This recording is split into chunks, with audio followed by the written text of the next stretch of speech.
안녕하세요 여러분. 우리 저번 시간에는 이제 선사문화에 대해서 살펴봤었죠. 오늘은 본격적으로 표지부터 틀어놔야겠죠.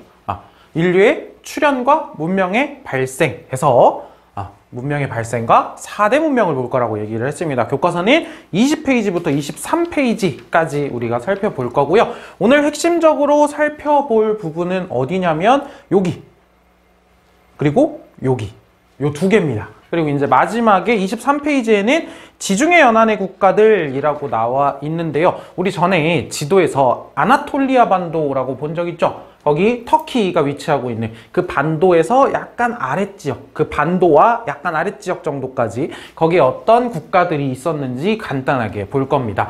자, 여기는 여러분들 여기까지는 얘기했습니다. 여기까지는 뭐 위주로? 키워드 위주로 보면 됩니다. 키워드 위주로.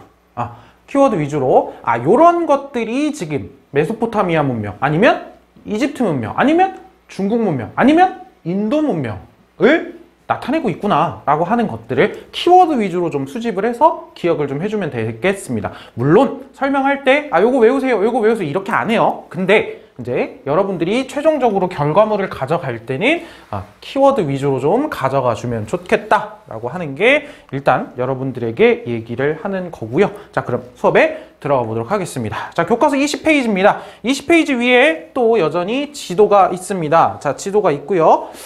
지금 화면으로는 좀 어두워서 잘 안 보일 텐데, 자, 20페이지에는 하얀색으로 대륙들이 되어 있죠. 보겠습니다. 자, 오늘 볼 거는 먼저 가와 나를 볼 거고요. 다음 시간에 다와 라를 볼 겁니다. 자, 그런데 자, 나일강 유역에 있는 거 여러분들 손으로 일일이 좀 써 봐야겠죠. 나일강 유역에 있는 요 문명. 자, 가라 지역의 문명을 적어보자 라고 되어 있죠. 나일강 유역에 한 글자씩만 쓰겠습니다. 여러분들은 다 쓰세요. 이집트 문명이고요. 자, 티그리스강, 유프라테스강 유역의 여기 저번에 신석기 혁명의 확산이라고 하는 파트 그 부분에서 비옥한 초승달지대라고 하는 표현이 나왔었는데요. 여기가 이제 메소포타미아 문명입니다. 한번 써보세요. 메소포타미아 문명입니다. 나가요. 자, 그 다음에 다는 인더스강, 겐지스강. 왼손으로 보면 인더스강, 오른손이 겐지스강입니다. 왼쪽, 오른쪽 이렇게. 자, 그래서 왼쪽 인더스강, 오른쪽 겐지스강을 중심으로 펼쳐졌던, 써보세요, 인도 문명이고요.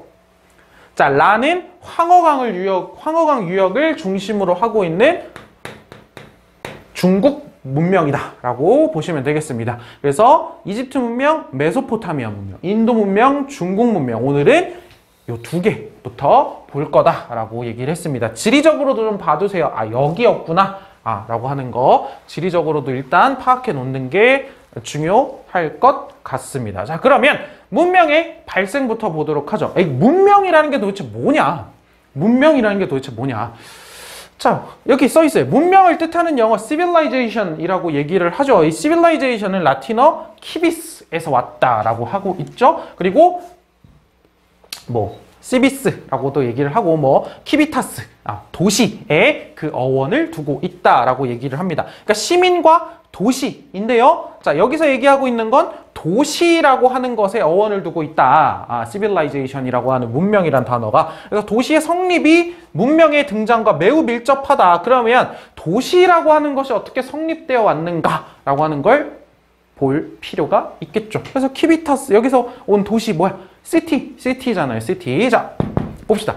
자, 티그리스, 유프라테스강 사이의 메소포타미아 지역에서 여기가, 그러니까 4대 문명 중에 최초의 문명은 메소포타미아 문명이네요. 문명이 탄생하였다. 그래서 나일강, 여기가 이집트, 여기가 인도, 여기 중국 문명이죠. 유역에서도 문명이 등장하였다. 여기는 간단하게 첫 번째에다가도 굳이 제목을 한번 붙여보자고 하면은 문명의 등장 정도로 한번 보면 되겠죠? 아니면 이렇게 표현해도 될 것 같고요. 문명의 탄생이라고 하는 게 일단 첫 번째 문단에서 얘기를 하고 있는 거다. 자, 그럼 두 번째 문단으로 가보겠습니다.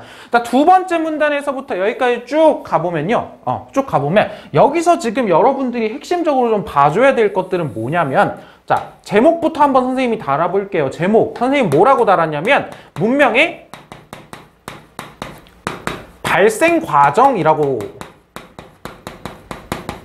제목을 달았습니다, 선생님은. 문명의 발생 과정이라고 하는 그런 거를 달았는데 한번 쭉 읽어봅시다. 여러분들 여기는 핵심적으로 이해하셔야 돼요. 왜 이렇게 됐는지.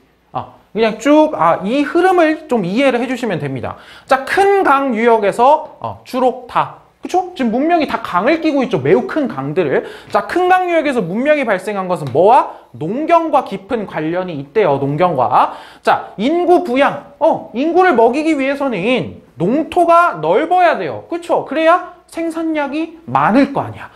넓은 농토가 필요했기 때문에 사람들은 강에서 물을 끌어들여 새로운 농토를 만들었다. 얘들아, 농토가 이만큼 있어요. 그런데 이쪽은 물이 잘 안 닿는 땅이야. 그런데 이쪽을 농토로 더 만들기 위해서, 농사를 짓기 위해서는 어떻게 해야 돼? 강이 이렇게 흐르고 있다고 치면 어떻게 해야 돼? 그림을 그려볼까요? 강이 이렇게 흐릅니다.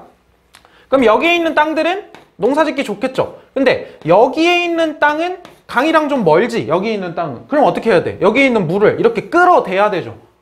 물이 여기까지 흐르게 하면 되지. 물이 흐르게 하면 되죠. 그래서 여기에 뭐야? 강에 물을 끌어들인다. 그런 수로를 뭐라고 불러요? 관계수로라고 부르죠.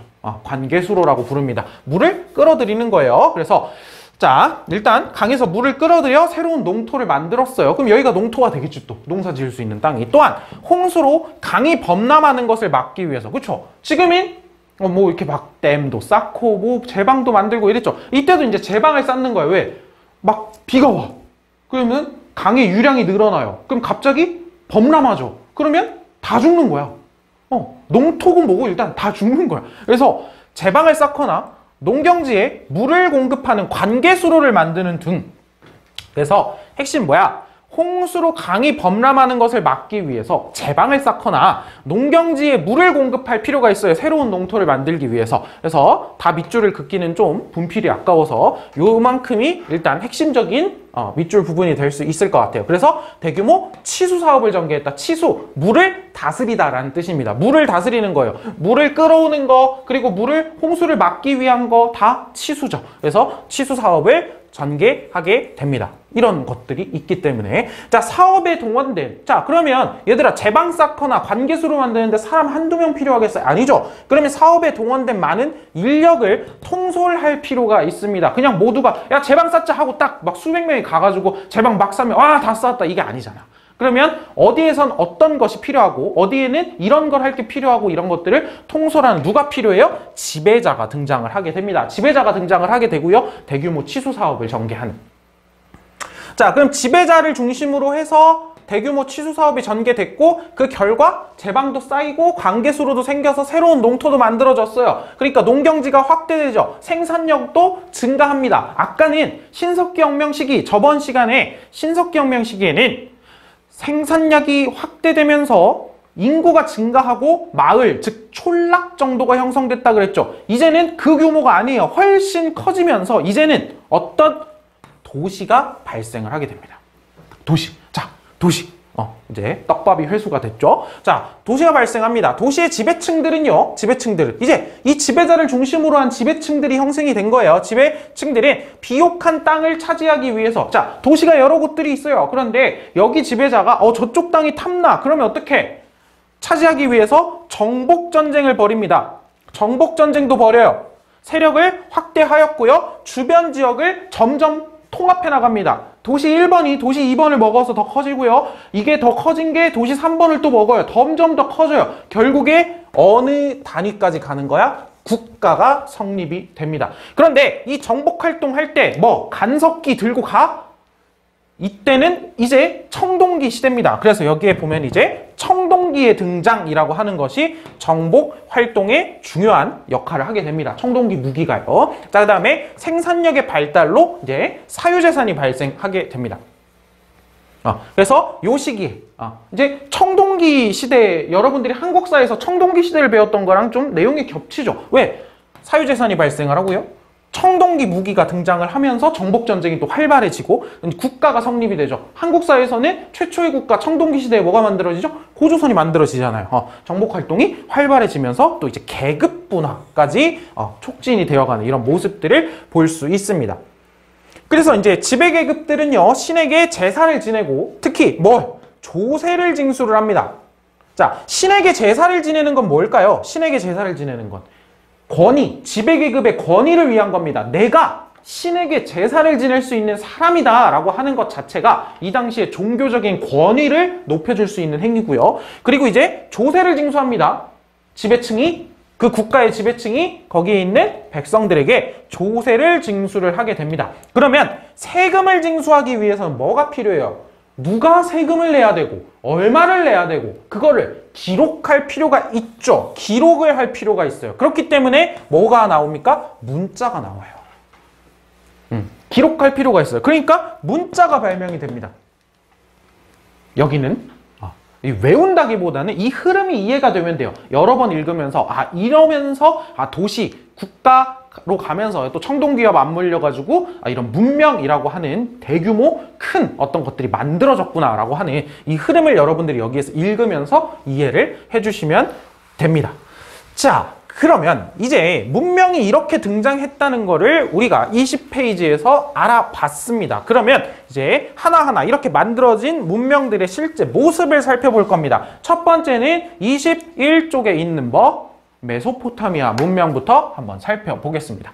자, 그래서 학습 목표는 메소포타미아 문명과 이집트 문명의 특징을 비교하여 설명할 수 있다라고 되어 있죠. 비교하여 설명할 수 있다. 그럼 공통점도 있을 거고 차이점도 있을 겁니다. 그런 것들을 여러분들이 메소포타미아 문명 배우고 이집트 문명 배우고 나면 알게 될 거죠. 비교를 할 수 있게 되겠죠. 자, 메소포타미아 문명부터 한번 살펴보겠습니다. 기원전 3500년경, 지금으로부터 약 5500년 정도 전이죠. 5500년 정도 전. 자, 기원전 3000년경 수메르인이 누가 만들었는지 정도는 일단 체크를 해놔 봅시다. 자, 티그리스강과 유프라테스강 강도 여러분들이 이름 정도는 좀 알아두시면 좋을 것 같아요. 티그리스강과 유프라테스강 사이에 있는 메소포타미아라고 하는 지역에서 라가시 같은, 아까 얘기했죠? 도시가 먼저 성립이 될 거라고요. 우르나 라가시 같은 도시 국가들이 만들어지면서 메소포타미아 문명이 형성되기 시작을 합니다. 이 중에서 이제 우르라고 하는 도시는 메소포타미아 문명의 가장 핵심적인 도시로서 자주 등장을 하니까 한번 체크를 해놔 보도록 합시다. 자, 그러면 첫 번째 문단의 제목은 뭘까요? 메소포타미아 문명의 성립 정도로 한번 체크를 해놔 보면 좋겠죠. 메소포타미아 문명의 성립. 그래서 이제 우르 지역에 있는 어떤 지구라트라고 되어 있는데 지구라트가 뭘까요? 한번 봅시다. 자, 그러면 자, 두 번째로 가보도록 하죠. 자, 그 다음은 성립을 했으니까 메소포타미아 문명이 어떠한, 여러분들이 이제 읽어봤으면 알겠지만 여기가 이제 두 번째 어떠한 특징을 가지고 있는지를 여러분들이 일단 살펴봐야겠죠. 두 번째 이제 메소포타미아 문명의 특징입니다. 자, 일단 요거를 좀 체크를 해놔 보세요. 나중에 인과관계라고 하죠. 원인과 결과. 왜 그런 일들이 발생했는지에 좀 도움이 될 겁니다. 메소포타미아 문명 지역은요, 이 티그리스강과 유프라테스 강이 범람을 하는데 어떻게 범람을 해? 불규칙하게 범람을 합니다. 불규칙하게. 즉 예측할 수 없어요. 예측이 잘 안 돼. 예측이 잘 안 돼. 일단 넘어갑시다. 체크해놓고. 강이 범람해서 물을 다스리는 일이 중요했다. 아까 문명 파트에서 얘기했었죠. 치수사업 굉장히 중요하다고요. 왕은 지배층이죠. 많은 사람들을 동원해서, 이 사람이 이제 지배자죠. 통솔하는 사람. 자, 치수관계사업. 자, 물을 다스려. 관계사업. 그리고 제방도 쌓겠죠. 사업을 총괄하면서. 그리고 신에게 제사도 지내요. 신의 대리자로서 신권 정치를 행하였다라고 되어 있죠. 다 아까 얘기했던 것들이잖아.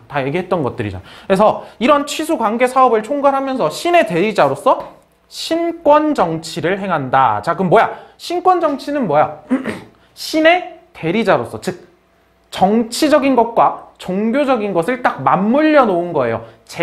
정이 어느 정도 일치되어 있는 모습을 우리가 살펴볼 수 있죠. 신권 정치를 행하였다. 이것도 이제 하나의 키워드로 살펴보시면 될 것 같습니다. 메소포타미아 문명에서는 신권 정치를 행하였구나. 왕이 뭐였다? 신의 대리자였다. 자, 그리고 이제 전사, 싸우는 사람들과 신관들, 제사 지내는 사람들이겠죠. 신관들이 이제 지배층이 되었고, 평민과 노예들이 이제 피지배층으로서 부역, 노동을 제공을 하고 공납, 낼 것들, 조세 같은 것도 내고 이런 의무들을 가지고 있었다라고 하는 게 여기가 이제, 그럼 일단 뭐가 있다? 당연히 아까 뭐가 있다 그랬어요? 계급이 분화된다 그랬죠? 아, 계급이 있구나 라고 하는 거 여러분들 알 수 있습니다. 자, 그러면서 일단 여기서 한번 끊죠. 여기서 한번 끊고, 자, 잦은 홍수와 외침, 침략을 많이 겪었대. 잦은 홍수와 외침을 겪으면서요. 자, 요것도 한번 체크를 해놔 보도록 하죠. 잦은 홍수, 외침을 겪습니다. 자, 그런데 특히나 외침, 외부로부터의 침략을 많이 겪는 이유가 뭐냐면, 여러분들 지도를 한번 봅시다. 요거 밑줄을 안 지을게요. 자, 여기 보면 거기 여러분들은 교과서 20페이지에 메소포타미아 문명 나번을 보면 되는데, 여기가 지형 자체가 주변으로부터 들어오기가 좋아요. 주변이 다 뚫려 있잖아, 땅으로. 그쵸? 왼쪽으로 가면은 아나톨리아 반도 쪽이 있고요. 위로 올라가도 길이 뚫려 있고요. 아래는 또 아라비아 반도도 있고, 오른쪽으로 가면은 또 넓은 막 인도 방면으로도 길이 뚫려 있잖아. 그래서 여기가 보면요. 한번 써놔 볼까요? 지형적으로요. 개방적인 지역입니다. 개방적인 지형이에요. 개방적인 지형. 그러니까 이제 외침이 많은 거죠. 이 외침 때문에, 외침의 이 원인 중에 하나라고 볼 수 있겠죠. 배경. 개방적인 지형 때문에 이제 외침이 많습니다. 그래서 여기 홍수의 화살표를 해놓은 것 같은데 그게 아니라 저쪽에 있는 거예요. 저쪽에. 자, 그럼 봅시다. 얘들아. 강이 불규칙하게 범람을 해요. 언제 범람할지 예측이 불가능합니다. 얘들아, 예측이 불가능하면 어때요?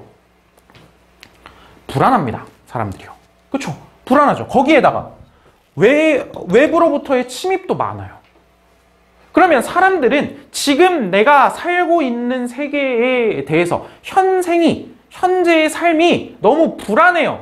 그러면 사람들은, 자, 둘 중에 하나만 골라봐. 다른 생각을 할 수도 있지만 둘 중에 하나만 선택을 해보자면 사람들은 빌 때요. 뭘 빌지 한번 생각을 해보세요. 첫 번째, 지금 좀 평안하게 잘 살게 해주세요를 빌까요? 아니면 두 번째, 다음 생에 또는 죽고 나서 좀 평안하면 좋지 않을까요?를 빌까요? 현재가 너무 불안하잖아. 그래서 자, 수메르인들은요. 자, 여기 체크해두세요. 내세보다는 현세의 문제를 중요시합니다. 현세, 지금 사는 거. 내세는 다음 생이죠. 내세, 올 내자예요. 올 세상, 다음 세상, 죽고 난 세상을 얘기하는 겁니다. 그래서 현세의 문제를 중요시하였고요. 이러한 종교관은 어디에 잘 나타나 있냐? 길가메시 서사시라고 하는 것에 잘 드러나 있습니다. 이것도 아주 메소포타미아 문명의 중요한 키워드입니다. 이 현세라고 하는 것도 중요한 키워드일 거고요. 이해되죠? 자, 길가메시 서사시에 잘 나타나 있습니다. 이제 수메르인들은 그럼 종교적으로 이제 다신교를 믿게 되고요. 다신교를 믿게 되고, 다신교는 뭐야? 신이 여러 명이에요. 이 종교의 대표적인 일신교는 뭐예요? 신이 하나인 것? 크리스트교. 기독교가 대표적인 일신교죠. 자, 다신교를 믿게 되고요. 믿어서 이제 여기 이제 지구라트가 뭔지 알았다. 지구라트가 뭐래? 신전이래요. 신전. 그러면 이 신의 대리자인 왕이 제사를 지내거나 하는 곳이 이 지구라트인 거구나. 지구라트라는 신전을 세우고 도시국가마다 다른 수호신을 섬겼습니다. 도시국가마다 신이 여러 명이니까 다신교니까. 자, 또한 한번 끊죠. 자, 또한 천체를 관측하는 과정에서요.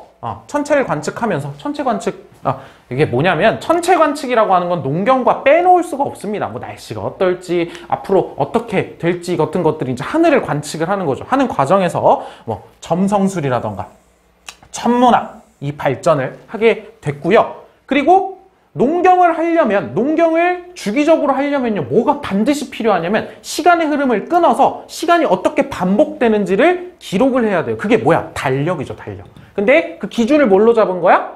달로 잡은 거예요, 달.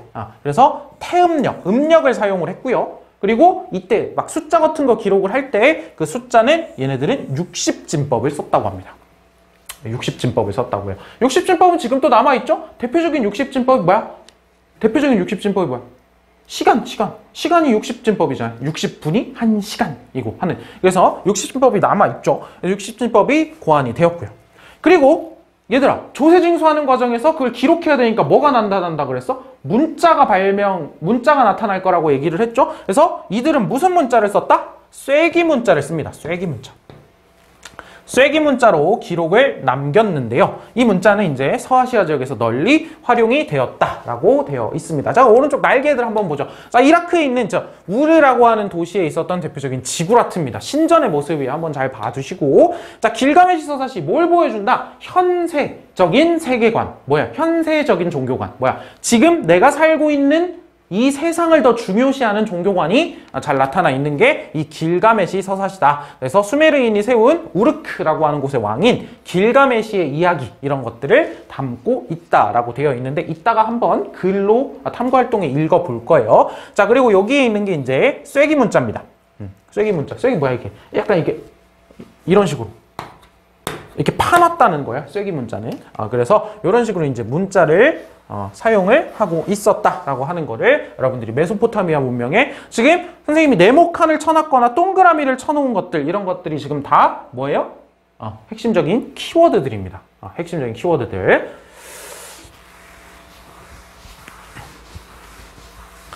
자, 그러면 이제 넘어가 봅시다. 자, 아직 안 끝났죠, 메소포타미아 문명. 자, 그런데 자, 처음에 누가 메소포타미아 문명의 건설자들이라고 했어요? 수메르인들이죠. 그런데 수메르인들의 국가가 아카드인에게 먹혔대요. 아카드인들이 국가를 정복을 하게 되었고요.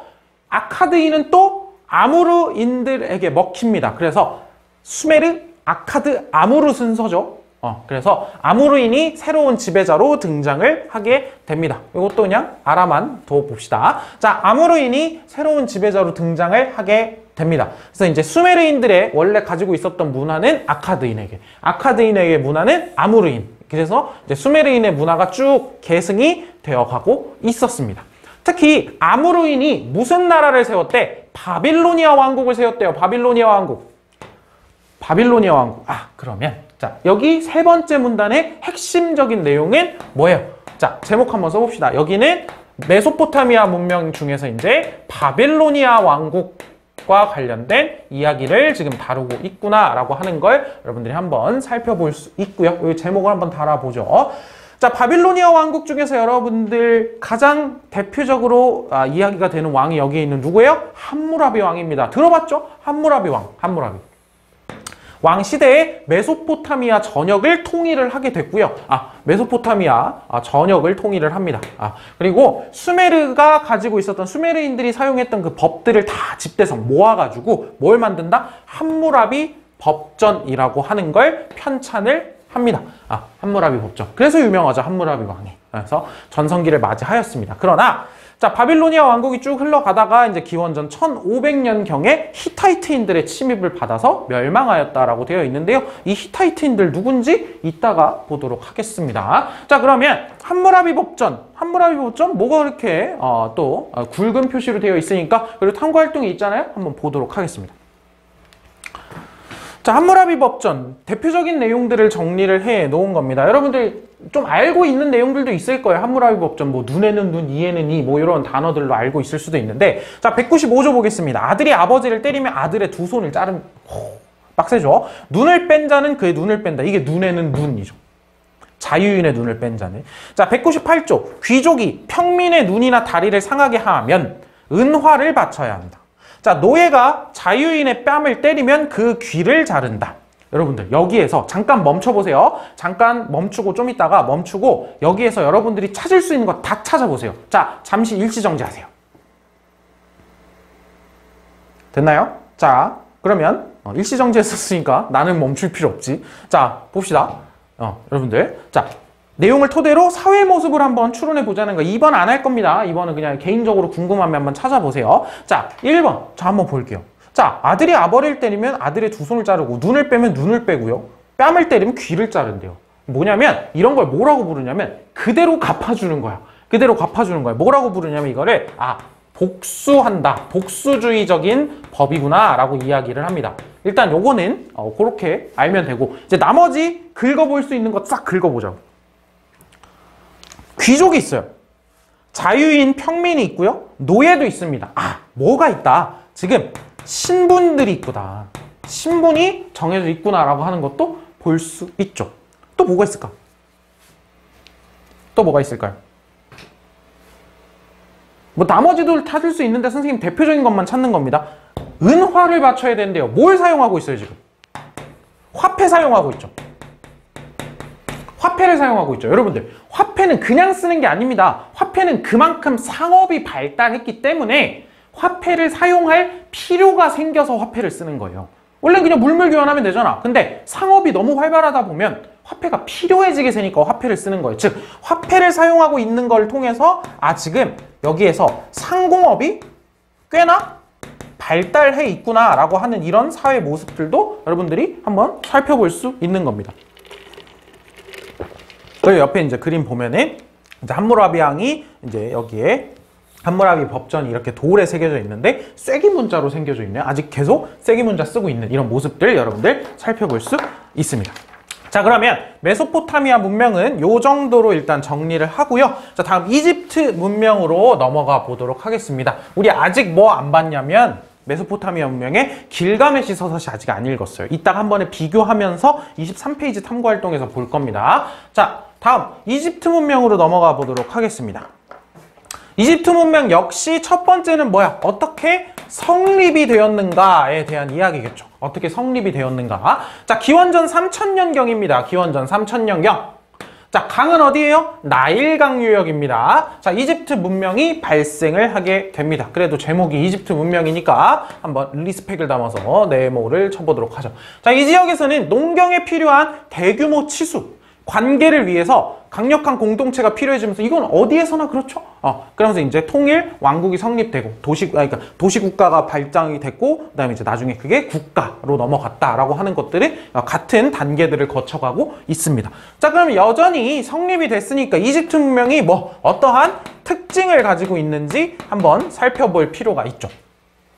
이집트인의 종교도 뭐래요? 다신교래요. 태양신을 숭배하였다라고 되어 있죠. 태양신을 숭배하였다. 왕인 파라오는 태양신 라의 아들이자, 여기 한번 밑줄 그어볼까요?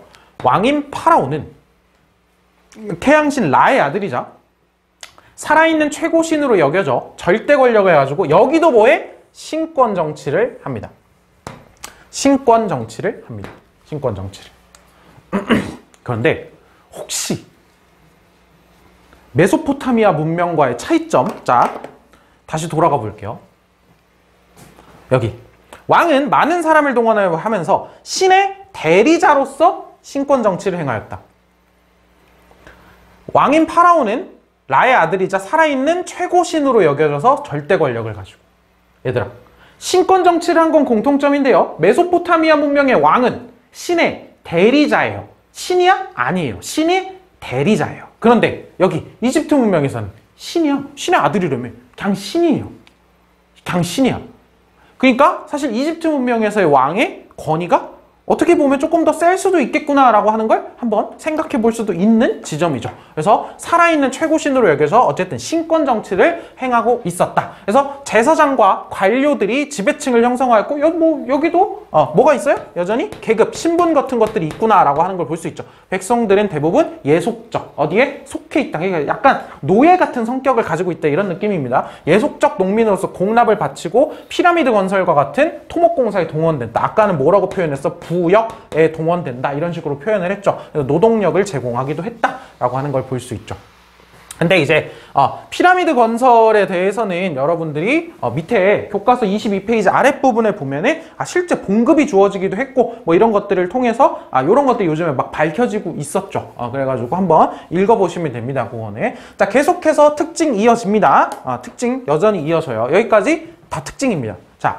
자, 이집트는 기원전 7세기 아시리아에 정복될 때까지 요때에 정복되는 게 일단 이집트 문명이 멸망하는 건가 봐요. 아시리아에 정복될 때까지 이민족의 침입을 거의 받지 않았다. 이것도 한번 밑줄 그어보도록 합시다. 이런 것들이 지금 차이예요. 차이. 뭐랑? 메소포타미아 문명과의. 이민족의 침입을 거의 받지 않아서 고왕국에서 중왕국, 중왕국에서 신왕국으로 이어지는 통일국가가 쭉 오랫동안 유지가 되었어요. 이거를 한 단어로 표현한 게 뭐야? 안정이죠. 뭐야? 지금 안정적이에요. 그리고 여러분들 다시 위에, 다시 앞에 지도로 가보면 여기 이집트는요. 이집트는 들어오는 길목도 굉장히 좁죠? 그리고 사실 이제 아프리카 쪽엔 문명이 발달하기 좋은 기후가 아니잖아, 사실. 그러니까 이쪽에는 엄청 큰 규모의 어떤 침입을 할 수 있는 사람들도 없을 거고. 그래서 이쪽은 지형 자체가 여기는 뻥 뚫려 있는 것보다 여기는 여긴 개방이었죠. 여기는 폐쇄적이에요. 그러니까 이렇게 폐쇄적인 지형이라고 하는 것도 굉장히 이 안정, 이민족의 침입을 거의 받지 않는 거에 중요했겠죠. 그래서 여기는 폐쇄적인 지형을 가지고 있다라고 하는 것도 여러분들이 한번 생각해 볼 수 있을 것 같습니다. 그래서 안정 속에서 자, 이집트인은 자, 아까랑 똑같아요. 하나만 더 볼게요. 먼저 뒤에 있는 거. 자, 나일강은 자, 티그리스 유프라테스 강은 어떻게 범람한다 그랬어? 불규칙적으로 뭐가 안 돼요? 예측이 안 돼요. 근데 나일강은 어떻대? 주기적으로 범람을 한대요. 뭐가 돼? 예측이 가능합니다. 자, 주기적인 범람, 폐쇄적인 지형 같은 것들을 통해서 이민족의 침입을 거의 받지 않아서 안정적이에요. 자, 그렇기 때문에 현재 자체는 안정적이에요. 그럼 뭐에 대해서 생각할 여유가 생겨요? 사실 메소포타미아 문명 쪽 사람들은 다음 생에 대해서, 죽고 난 다음에 대해서 생각할 여유가 없었던 거일 수도 있어. 그냥 내 생각이에요, 이거는. 근데 이쪽은 뭐가 생겨? 다음 생. 사람이 죽고 나서의 어떤 세계에 대해서 생각할 여유가 있는 거죠.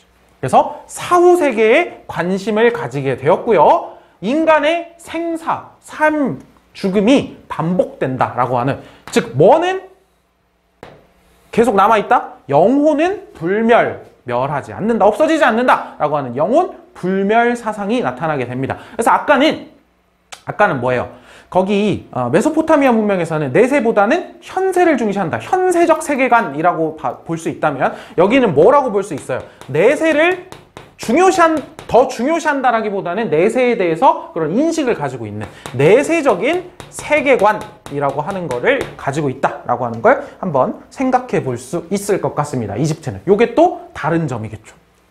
자, 그래서 이에 이집트인들은 자, 영혼 불멸 사상이 그대로 드러나는 증거들이에요. 자, 영혼이 불멸하기 때문에 시신을 미라로 만들어서요. 미라로 만들어서 이 미라로 만들어가지고 이제 매장을 하면서 넣을 때 뭘 넣어줘요? 자, 죽은 다음에 세상에서 갈 때 길 잃지 말고 잘 가기를 원하면서 사자, 누구? 죽은 이거 라이언이 아니에요. 어흥 아니라 사자가 뭐야? 죽은 사람들에게 바치는 글, 이런 뜻이에요. 사자의 서, 이런 것들을 넣고 있다. 이런 것들이 지금 이제 영혼 불멸 사상을 드러내주는 하나의 증거다라고 여러분들이 살펴볼 수 있을 것 같습니다. 사자에서는 조금 이따 23페이지에서 살펴보도록 할 겁니다. 자, 그럼 계속해서 특징 계속 이어집니다. 지금 문단 제목을 안 바꾸고 있어요. 자, 나일강의 주기적인 범람 얘기했죠. 땅이 비옥해졌기 때문에 이제 헤로도토스, 나중에 그리스 문명 부분에서 배울 겁니다. 헤로도토스는 이집트 문명을 나일강의 선물이라고도 불렀대요. 그래서 나일강의 범람이 이제 예측이 가능해. 그러니까 예측을 해야지. 주기적으로 범람하니까. 예측하기 위해서 천문학이 발달을 하기도 했고요. 날씨, 기후 이런 거 봐야겠죠. 천문학이 발달하기도 하였고, 그리고 여전히 얘기했죠. 농경 이런 것들을 하기 위해서 뭐가 필요해요? 달력이 필요해요. 근데 여기는 기준이 뭐야? 태양입니다. 아까 태음력이었죠. 여긴 기준이 태양이에요. 그래서 태양력이 만들어졌습니다. 이것도 차이점이네요. 자, 그리고 이제 범람 후에 경작지를 복원하는 과정에서 뭐야? 예측을 했죠. 그러면 범람을 안 해? 범람하겠지, 당연히. 지금보다 기술력은 더 떨어질 거 아니에요, 당연히. 범람은 하겠죠. 대신에 어디부터 어디까지 대충 범람하겠구나, 이런 게 예측이 되는 거지. 그럼 범람을 했어. 그럼 범람 후에 경작지를 복원을 해야 돼요. 그러면 이전에 여기서부터 여기까지는 누구 땅, 여기서부터는 여기까지 누구 땅 이랬는데 싹 범람해서 싹 지워졌어요. 그럼 뭐가 필요해? 다시 이거 구역을 나눠야 되죠. 그걸 한다라고 얘기를 하는데, 구획을 위해서 뭐가 필요해요? 여기서부터 여기까지 땅을 측량하는 게 필요합니다. 땅을 재는 거예요. 그래서 측량술이 발달을 했고요. 여기죠. 도형, 토지를 나누는 것 자체가 굉장히 이제 기하학, 도형적인 그런 감각들이 필요하잖아요. 기하학이 발전하는 모습들을 보입니다, 여기에서. 그러면서 이제 기하학, 수학도 이제 발달을 하면서 여기는 60진법이 아니라 10진법을 사용을 했고요. 자, 미라를 만드는 거예요. 미라 어떻게 만들어? 안에 내장 다 빼잖아요. 그러면서 이제 해부를 하게 되잖아요, 결국에. 그러면서 미라를 만드는 과정에서 이 의학도 발달하는 모습을 보입니다. 이 이집트 문명에서는요. 그러면 여기에서도 초세징수, 공납징수 하는 거, 기록하는 과정에서 뭐가 나와? 문자가 나올 거 아니에요. 그래서 상형 문자로 이제 기록을 남겼다라고 되어 있죠. 상형 문자로. 아까는 쐐기 문자였죠. 그래서 이런 것들 비교를 좀 해보시면 좋을 것 같습니다. 자, 그러면 아까 얘기했잖아. 메소포타미아 문명과 이집트 문명을 비교할 수 있다. 그럼 공통점으로 신권 정치가 행해지고 있었고요. 그리고 주변에 큰 강을 끼고 있어. 이건 사실 모든 문명의 공통점이지. 모든 문명의 공통점이지. 그리고 이제 다음에 문자를 사용하기도 했네요. 또 문자. 이것도 사실 문명의 기본적인 요소로서 또 들어가 있잖아요. 문자라고 하는 것들이. 자, 그러고 나면은 이제 많은 것들이 또 차이점들이 있습니다. 한쪽에서는 현세를 중시했고요. 한쪽에서는 내세를 중시했고. 그렇기 때문에 뭐 내세를 중시하는 쪽에서 막 나오는 미라, 사자에서 뭐 이런 것들이 있고요. 현세를 중시하는 쪽에서 그 기록이 남아있는 게 길가메시 서사시라고 얘기를 했어요. 그리고 아까 조금 그냥 부가적인 걸로 얘기했지만 신권 정치에서 한쪽은 신의 대리자, 한쪽은 신의 아들. 이 파라오 자체가 신인 거예요. 파라오 자체가. 그래서 이제 이런 것들. 아까 파라오에 체크했어, 안 했어? 파라오. 파라오에 체크를 안 했을 것 같아요. 왕을 파라오라고 부른다는 것도 하나의 중요한 키워드라고 여러분들이 생각을 해주시면 됩니다. 자, 그래서 나머지 것들, 태음력을 사용한다거나 태양력을 사용한다거나 60진법, 10진법을 사용한다거나 이런 것들이 다 차이점이 될 수 있겠죠. 여러분들이 개인적으로 좀 비교를 해보는 것도 좋을 것 같아요. 선생님 지금 수업하면서 다 얘기했거든요. 언급은 다 했어요. 그걸 개인적으로 한번 선생님이 원래 같았으면은 이전에 1학년 한국사 같았으면은 학습지로 정리를 해줬겠죠. 니들이 하세요. 자, 투탕카멘의 황금 마스크라고 되어 있던 이집트 왕 투탕카멘 들어는 봤을 겁니다. 투탕카멘의 유물인데요. 자, 이집트인은 부활을 믿는다. 영혼 불멸사상 얘기를 했죠. 죽은 자의 영혼이 육체를 쉽게 찾을 수 있기 위해서 육체를 보존해 놓는 거예요. 그리고 육체를 보존해 놓기도 하고 썩지 않게 육체를 보존하고 생전에 얼굴 모양을 가지고 마스크를 씌워놔요. 이거 내 얼굴이다 이러면서 찾아오라고. 내 얼굴이다. 그리고 육체가 썩어 있으면 돌아와 봤자잖아. 그러니까 육체를 보존하는 거죠. 썩지 않게. 이런 것들이 있었구나 라고 여러분들이 생각을 해주시면 되겠습니다. 자, 키워드 위주로 여러분들이 살펴보시면 될 것 같아요.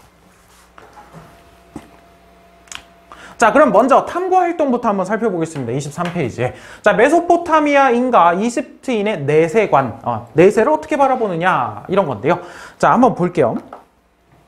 자, 자료 1번 보겠습니다. 이게 메소포타미아의 길가메시 서사시입니다. 여러분들이 잠깐 또 멈추고요. 한번 읽어보세요. 읽어보고 여기서 어떤 것들을 통해서 이 글에서 나타나는 그런 성격을 읽어낼 수 있을까라고 하는 거 한번 생각해 보세요. 자, 잠깐 멈추고 읽어보세요.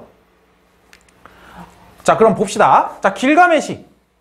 당신은 생명을 찾을 수 없을 것입니다. 신들이 인간을 만들 때 인간에게 죽음도 함께 붙여주었대요. 생명만은 그들이 보살피도록 남겨두었대요. 좋은 음식으로 배를 채우십시오. 밤낮으로 춤추며 즐기래요. 당신의 손을 잡아줄 자식을 낳고 아내를 당신 품에 꼭 품어주십시오. 왜냐하면 이것 또한 인간의 운명이니까.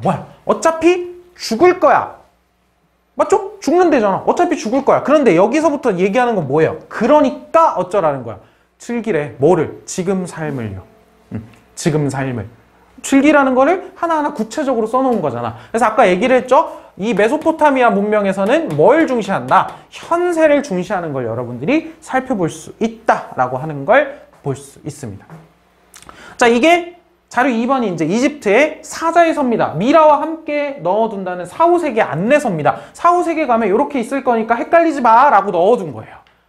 넣어둔 거예요. 가이드북 같은 걸 넣어둔 겁니다. 그래서 막 이제 저는 도둑질 안 했어요. 신 모도 안 써요. 안 울렸어요. 여기는 뭐라고 써 있어요? 너의 마음과 깃털을 나란히 저울에 매달아 심판하겠대. 저울질은 아누비스가 할 거고 아누비스? 저기 있네. 아누비스가 할 거고 결과는 토트가 기록을 할 거예요. 토트가 기록을 할 거라고 되어 있는데 자, 아누비스 여기 이게 저울이죠, 지금? 이게 저울이지? 그림 잘 보여요? 이게 저울인데 이 한쪽에다가는 죽은 사람의 심장을 놓고요. 한쪽 저울에는 이제 깃털을 놔가지고 뭔가 무게가 다르면 이제 죄가 있구나 이렇게 되는 거죠. 그래서 야누비스는 우리나라로 따지면 저승사자예요. 이 사람을 죽은 사람을 끌고 오는 일종의 안내자입니다. 안내자. 그리고 이 토트는 뭐 할 거래요? 기록할 거. 결과를 기록할 거래. 이 사람은 기록한 서기 정도로 한번 생각을 해보면 되겠죠. 서기. 그리고 오시리스가 말하고 있죠. 이제 판단을 할 거라고. 이 사람이 쉽게 얘기하면 판사입니다. 판사. 너 죄 있다 없다. 그리고 여기에 있는 세대가리죠. 세대가리 달고 있는. 요게 이제 호루스라고 하는 시입니다. 호루스라고 하는 시는 쉽게 얘기하면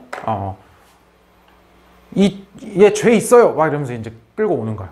일종의 검사라고 볼 수 있겠죠. 재판장이라고 본다고 하면은. 자, 그래가지고 요렇게 요거는 이제 정말 내세에 대해서 깊이 생각하지 않으면 이런 거 볼 수 없어요. 그러니까 내세에 대해서 그만큼 깊이 또 생각을 하고 있구나라고 하는 것도 여러분들이 한번 생각을 해볼 수 있는 거죠. 자, 그래서 자료 1과 자료 2를 읽고 메소포타미아과 이집트인의 내세관을 비교를 해보자 했습니다.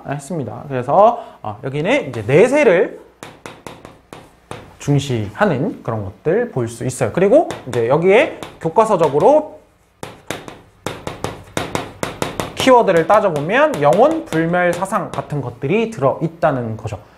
자, 2번 한번 보겠습니다. 자, 요거는 이제 위에 거랑은 상관이 없는데요. 자, 메소포타미아 문명의 이집트 문명의 내세관이 다른 이유를 본문에서 찾아 발표를 해보자 라고 되어 있는데요. 한번 생각을 해보자고. 자, 자연환경적으로 어떻다 그랬어요? 자연환경적으로. 둘 다 강은 범람을 해요. 근데 메소포타미아 문명은 강이 불규칙하게 범람을 합니다. 이쪽은 주기적인 범람을 해요. 그렇기 때문에 예측 가능성에서 차이가 있어요. 그렇죠? 예측 가능성에서 차이가 있어요. 자, 그 다음에 왕조 변천을 한번 봅시다. 왕조 변천을 보면 여기는 지형도 좀 개방적이기도 하고 여러 요인으로 인해서 외부의 침입이 많아요. 그렇죠? 외부의 침입이 많아요. 이쪽은 폐쇄적 지형이기도 하고 이제 여러 가지 요인들로 인해서 여기는 이집트 쪽은 어떻다 그랬어? 고왕국, 중왕국, 신왕국으로 이어진 통일왕국이 왕조가 안 바뀌고 쭉 이어졌다 그랬죠. 여기는 뭐라고 표현했다 그랬어? 안정이라고 표현했잖아. 이런 것들이 지금 내세관이 다른 이유겠죠. 여러분들 여기에다가 써두시면 됩니다. 본문에서 찾아가지고 써보시면 됩니다. 방금 답은 다 얘기했어요. 대신에 본문에서 다시 한번 찾아보라는 겁니다. 자, 그러면 오늘 마지막으로 이제 지중해 연안의 국가들만 좀 키워드 위주로 살펴보고 마무리하도록 하겠습니다. 자, 여기 지도 한번 보세요. 지도. 여기 지도가 어떻게 되어 있는 거냐면, 자, 요렇게 여기 있는 요 반도 있죠? 이게 여러분들 저번에 얘기했던 아나톨리아 반도입니다. 지금의 터키가 있는 곳이고요. 여기 있는 이게 뭐야? 이 땅. 구석탱이 있는 땅. 이게 그리스예요, 그리스. 지금의 그리스. 지금의 그리스. 이렇게 되어 있는 겁니다. 그러니까 이 바다가 뭐예요, 지금? 지중해고, 여기가 아프리카예요, 지금. 여기 이집트 있잖아요, 이집트. 지금 이거 흐르고 있는 이 땅이 뭐야? 이 강이? 이 강이 뭐예요, 이 강? 나일강인 거죠. 나일강. 안 보여요? 그리고 여기에 보면은 이 강 흐르고 있죠. 이 하나가 강. 여기가 요 하나 강. 요게 오른쪽에 있는 게 티그리스 강, 유프라테스 강이고 여기가 메소포타미아 문명 지역이고요. 우르, 바빌론 뭐 이런 거 있죠. 우르. 중요 도시라 그랬죠. 바빌로니아 왕국. 지금 도시에서 지도에서 나머지 문명들의 모습도 살펴볼 수 있습니다. 자, 그런데 지중해 연안에 이쪽에 이렇게 붙어있는 국가들에 대해서 얘기를 하고 있는 겁니다. 자, 그러면 먼저 첫 번째 문단은 히타이트에 대해서 얘기를 하고 있고요. 두 번째 문단은 페니키아인과 헤브라이인에 대해서 얘기를 하고 있는데 여긴 먼저 페니키아인이고요. 세 번째 문단은 헤브라이인에 대해서 얘기를 하고 있습니다. 여러분들 혹시 기독교 계열에 있는 종교를 믿고 있는 사람이면 성경에서 히브리 사람, 히브리어 이런 말들을 들어봤을 텐데 헤브라이인이 그 히브리입니다. 히브리. 자, 그래서 제목을 한번 달아보면 선생님 쓰진 않을게요. 자, 1번 여기가 히타이트일 거고요. 여기가 페니키아, 그리고 세 번째 여기가 헤브라이인에 대해서 얘기를 하는 걸 겁니다. 여러분들은 써두세요. 자, 그러면 1번 소아시아. 얘기했죠. 소아시아라고 하는 표현이 나올 거라고 했지. 지도 봐봐. 아나톨리아 반도 괄호치고 소아시아 이렇게 써놨을 거예요, 여러분들. 자, 소아시아의 나라를 세운, 여기가 이제 아나톨리아 반도의 나라를 세운 히타이트는 기원전 16세기 말부터 철제 무기. 여기. 얘들아, 우리 지금까지 무슨 얘기를 하고 있었어요? 사람들이 쓰는 도구, 기본적으로 문명, 청동기 무기 얘기했죠. 아, 철제 무기를 좀 빨리 썼어요, 히타이트인들이. 그래서 상대가 안 되겠지. 철제 무기와 전차를 앞세워서 주변 지역을 정복을 하게 되었습니다. 그래서 히타이트의 구역을 보면 구역이 꽤 넓죠.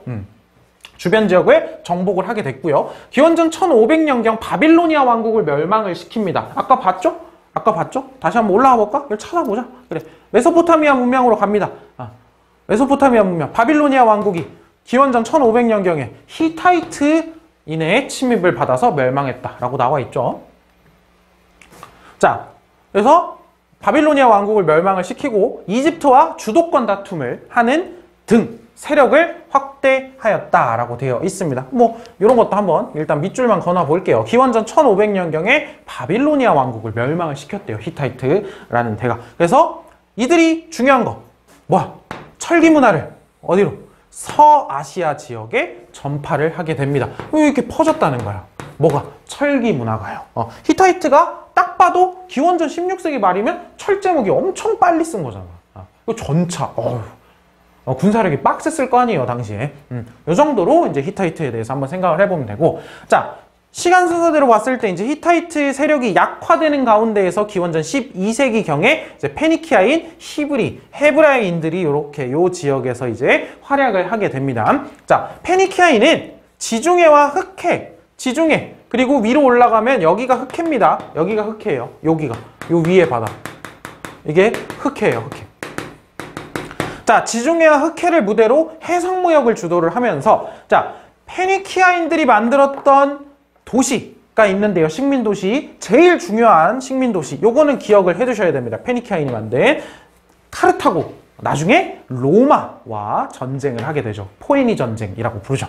자, 카르타고 등 많은 식민도시를 세웠습니다. 자, 페니키아인은 해상무역에 이제 종사를 하게 되고 해상활동으로 서아시아 지역의 문명, 이 서아시아 지역의 문명이 어디로? 유럽의 바다를 통해서 이렇게 들어갔다는 거야. 무슨 말인지 이해되죠? 해상무역을 하는 과정에서. 자, 서아시아 지역의 문명이 유럽에 전파되었으며 이들이 상업용으로, 상업을 할 때 필요해서 문자를 만들었단 말이야. 그 표음 문자. 페니키아인들이 만든 페니키아 표음 문자가 그리스에 전해졌고 이 그리스에서 그걸 가지고 뭘 만들? 알파벳을 만들. 알파벳의 기원이 되었다. 지금 쓰고 있는 그 알파벳들의 기원이 되었다라고 하는 것도 체크를 해주세요. 그러니까 페니키아의 핵심 키워드는 카르타고 알파벳 정도가 핵심 키워드로 여러분들 일단 생각을 해주시면 되겠죠. 자, 다음 헤브라인입니다. 헤브라인은 기원전 11세기에 이스라엘 왕국을 세웁니다. 이스라엘. 지금도 이스라엘이란 나라가 있죠. 이스라엘 왕국은 솔로몬 왕 때, 여러분들이 아는 그 솔로몬 맞습니다. 솔로몬 왕 때 전성기를 누렸습니다. 그러나 솔로몬 왕이 죽은 다음에 이스라엘 왕국이 어떻게? 이스라엘과 유대라는 나라로 갈라집니다. 그래서 나중에 이제 이스라엘은 아시리아에, 유대는 신바빌로니아에 이제 멸망을 하게 됩니다. 뭐 그렇구나라고 생각을 하시면 됩니다. 그렇구나라고 생각을 하시면 되고, 자, 헤브라인은 자, 여기가 이제 또 중요해요. 왜냐면 자, 이들이 봤을 때 뭐 여기 철기 문화가 서아시아에 전파됐다. 여기는 알파벳, 지금까지도 오고 있는 거죠. 이것도 지금까지 미치고 있는 영향, 이런 거기 때문에 중요한 거죠. 자, 헤브라인은 여호와라고 하는 유일신을 믿는, 뭐 지금까지는 다 다신교였는데 여기 좀 특징적이죠. 유일신을 믿는 뭐? 기억해 주셔야죠. 유대교를 창시하였으며, 지금도 믿는 종교죠. 이스라엘인들이 유대교를 창시하였으며, 이거는 나중에 크리스트교 그리고 이슬람교의 성립에 큰 영향을 주었다. 요거 체크를 해 두시면 되겠습니다. 체크를 해 두시면 되겠습니다. 그래서 여기가 지금 이제 여기가 소위 어디? 팔레스타인이죠. 팔레스타인. 그래서 팔레스타인과 이스라엘의 분쟁이 일어나고 있는 지역이 바로 여기입니다. 이스라엘이 이제 여기에 나라를, 원래 팔레스타인이 지금 있었는데 이스라엘 국가를 여기다 세워주겠다 막 이러면서 이제 여기서 분쟁이 일어나고 있는 그런 지역이죠. 그래서 이제 키워드 중심으로 여기를 가져가 주시면 되겠습니다. 자, 그래서 오늘은 일단 제일 중요한 거는 뭐였어요? 메소포타미아 문명과 이집트 문명입니다. 그 두 가지를 비교하면서 구체적인 내용들을 키워드 위주로 좀 가져가 주시고 이해를 좀 하시면서요. 먼저 아까 봤으면 알겠지만 문명이 발생하는 과정들에 대해서 생각을 해보면 이해되는 것들이 많습니다. 뭐 구체적인 키워드들은 조금 더 추가를 해야겠지만요. 그렇게 이해를 해주시고 마지막에 지중해 연안의 국가들의 여러 그런 뭐 히타이트, 페니키아, 헤브라이 를 이제 키워드 중심으로 이제 몇 개만 이렇게 좀 가져가 주시면 될 것 같습니다. 자, 그러면 오늘은 일단 4대 문명 중에 2가지 문명에 대해서 살펴봤고요. 그러면 다음 시간에 뭐 보겠어요? 인도 문명, 중국 문명, 나머지 2개 문명을 살펴보도록 하겠죠. 자, 오늘 생각보다 수업이 길어지네요, 이게 자꾸. 그래서 일단 오늘 수고 많았고요. 그럼 다음 시간에 인도 문명과 중국 문명 한번 살펴보도록 하겠습니다. 오늘 모두 수고 많았습니다.